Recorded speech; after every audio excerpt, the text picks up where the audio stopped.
ইতিমধ্যেই রাজ্যের মুখ্য নির্বাচন আধিকারিককে ফোন করা হয়েছে, 2 ঘন্টার মধ্যে রিপোর্ট তলবের কথা বলেছি। আমি আসবো আমাদের যারা অতিথিরা রয়েছে, আমি শুরুতেই সৈকত গিরির কাছে আসবো। সৈকত, গোটা নির্বাচন পর্ব কিছুক্ষণ আগে আমরা সকাল থেকে বারবার যে আলোচনা করছিলাম যে হ্যাঁ সেই যে ট্রেন্ড ভোট মানে পঞ্চায়েতে যে ভয়াবহতা দেখেছি, স্বাভাবিকভাবেই লোকসভায় সেটা দেখবো না, তারপরও বিচ্ছিন্ন ঘটনাগুলো ঘটছে এবং সেগুলো কিন্তু বেশ ছাপ ফেলে যাওয়ার মতো।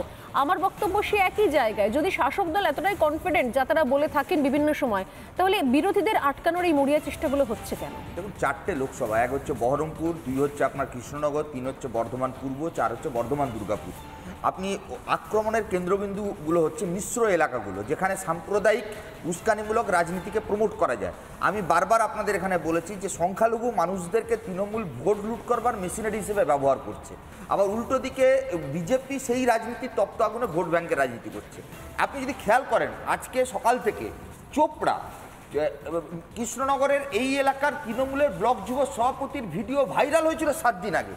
সবার আগে তাকেই তো পুলিশের অ্যারেস্ট করা উচিত ছিল, যে 7 দিন আগে সে প্রকাশ্যে বলছে যে তৃণমূলের বাইরে একটাও যদি ভোট পড়ে 4 তারিখের পর এলাকায় সে থাকতে পারবে না। তৃণমূলের ব্লক সভাপতি প্রকাশ্যে এই বক্তব্য দেওয়ার পর পুলিশ তার বিরুদ্ধে একটা এফআইআর করেনি, নির্বাচন কমিশন ব্যবস্থা নেয়নি।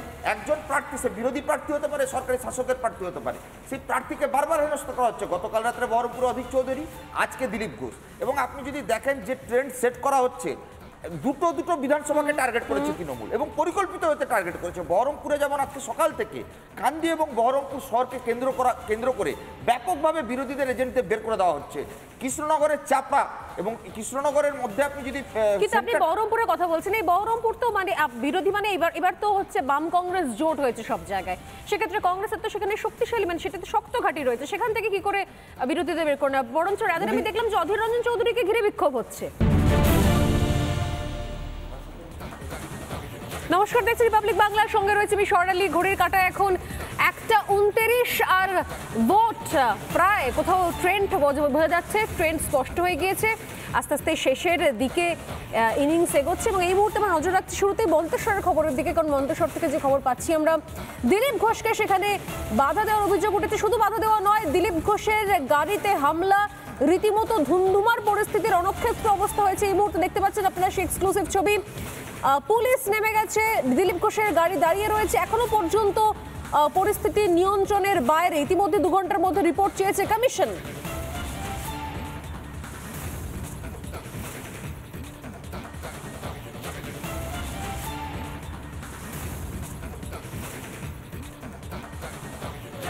দিলীপ ঘোষের গাড়ি এই মুহূর্তে বেরোচ্ছে, দিলীপ ঘোষের গাড়ি আস্তে আস্তে এগোচ্ছে। সেন্ট্রাল ফোর্স, কেন্দ্রীয় বাহিনী, দিলীপ ঘোষের কেন্দ্রীয় নিরাপত্তা রক্ষীরা। আমি ওয়াসিমকে দেখাতে বলবো, সামনে গাড়ির সামনে কেন্দ্রীয় নিরাপত্তা রক্ষী এবং পুলিশ দুপক্ষ মিলে ভিড় ঠেলে সরানোর চেষ্টা করছেন। যদিও মূল ভূমিকা নিতে দেখা যাচ্ছে কেন্দ্রীয় বাহিনীকে, পুলিশ কিন্তু কোনোভাবে বলপ্রয়োগের রাস্তায় হাঁটছে না।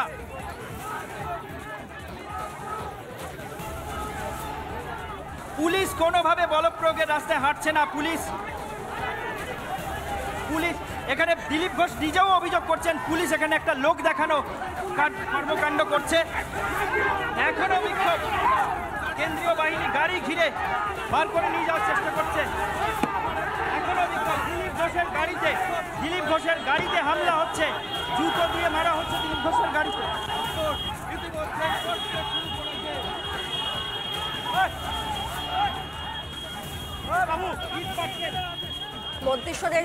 মন্তেশ্বরের তুলাবাজার থেকে এই মুহূর্তে হিন্ট দিয়ে রাখি, কিছুক্ষণ আগেই ভয়াবহ পরিস্থিতি তৈরি হয়। দিলীপ ঘোষের গাড়ি লক্ষ্য করে ওয়াসিম ভাই, দিলীপ ঘোষের গাড়ি লক্ষ্য করে ইট ছোড়া হচ্ছে। উত্তপ্ত পরিস্থিতি ওয়াসিম ভাই। রাস্তার ধারে পাথর তুলে নিয়ে ছোড়া হচ্ছে দিলীপ ঘোষের গাড়ি থেকে, কনভয় বেরিয়ে যাচ্ছে এলাকা দিয়ে। আমরা এই মুহূর্তে এলাকা থেকে দিলীপ ঘোষের কনভয় পিছন বেরোচ্ছি। তুমুল উত্তপ্ত পরিস্থিতি।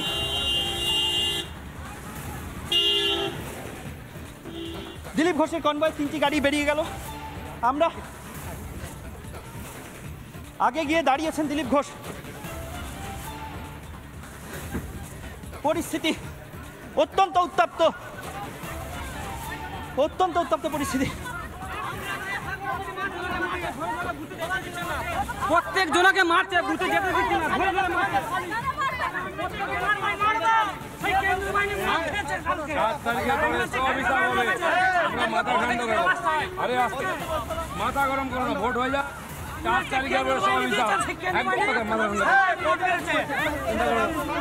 সব হিসাব হবে। দিলীপ ঘোষ এসে গেছে, ঠিক আছে? একদম মাথা ঠান্ডা, মাথা ঠান্ডা।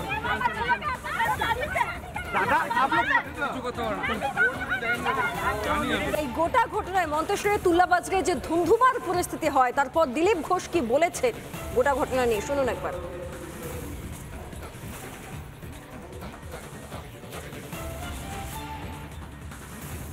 ড্রামা চলছে, দেখো না, সব ঠান্ডা করবো। সব ড্রামা হচ্ছে, নাটক করি করবো। এত লোক এলো থেকে শাহজাহান শেখের মতো করা হচ্ছে, লোক ডেকে রেডি করা হয়েছে। শাহজাহান শেখের বাহিনী যা করেছিল এখানে কি তেমন কিছু ঘটানো? বাহিনী এখানেও আছে, সব প্রি প্ল্যান, সব প্রি প্ল্যান। আপনি কি খবর পেয়েছিলেন দিলীপ এখানে গন্ডগোল হতে পারে? গন্ডগোল চলছিল, আমার এজেন্টকে মেরে মুখ ফাটিয়ে দিয়ে বার করে দিয়েছে, ঢুকতে দেয়নি। হিন্দু পাড়ার লোকেদের আসতে দিচ্ছে না, তাই আমি এখানে এসেছি। এখন যেভাবে যেভাবে আপনাকে ঘেরাও করেছে দিলীপদা, কি করে? আমরা কাউকে মারিনি, নিজেরা মুখ ফাটিয়েছি। আমার নিরাপত্তা মারলে হসপিটালে যেতে হতো।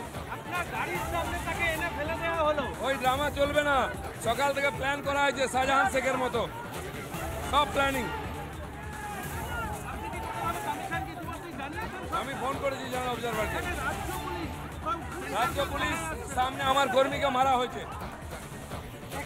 এই মুহূর্তে দাঁড়ান, এই মুহূর্তে যিনি আহত হয়েছেন তার নাম কি? ওর নাম হচ্ছে ইনসান সেন।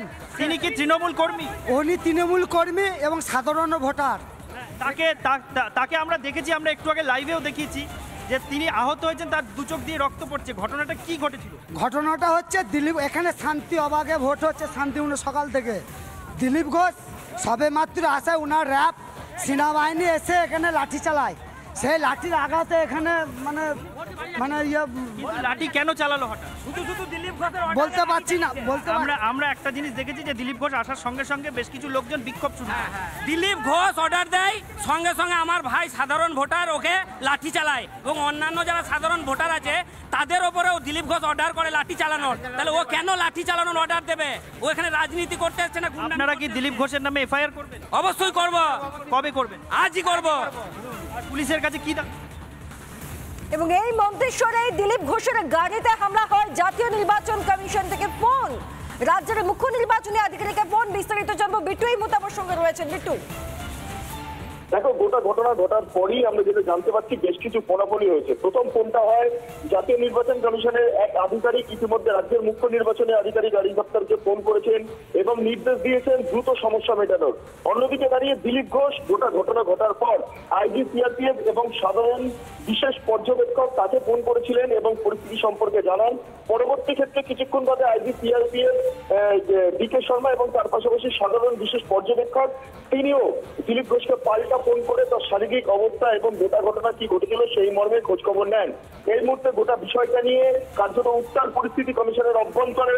গোটা বিষয়টা পরিপ্রেক্ষিতে দাঁড়িয়ে 2 ঘন্টার মধ্যে রিপোর্ট তলবের নির্দেশ দিয়েছে এবং সেই রিপোর্ট যত দ্রুততর সহকারে সম্ভব জেলা নির্বাচনী আধিকারিক পাঠাচ্ছেন। আমরা যেটা খবর পাচ্ছি, ইতিমধ্যে দিলীপ ঘোষের সঙ্গে জেলা নির্বাচনী আধিকারিকেরও কথা হয়েছে, যেটা এখনো পর্যন্ত জানা যাচ্ছে। কারণ ডিএম এর তরফে একটা নর্মাল যেটা ইনকোয়ারি সেটা করা হয় সংশ্লিষ্ট প্রার্থীর উপর আক্রমণ হলে।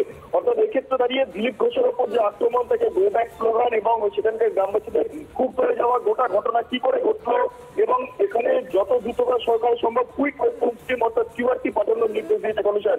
অর্থাৎ এই ঘটনার কি হয় সেদিকে আমাদের নজর থাকবে। ধন্যবাদ বিট্টু।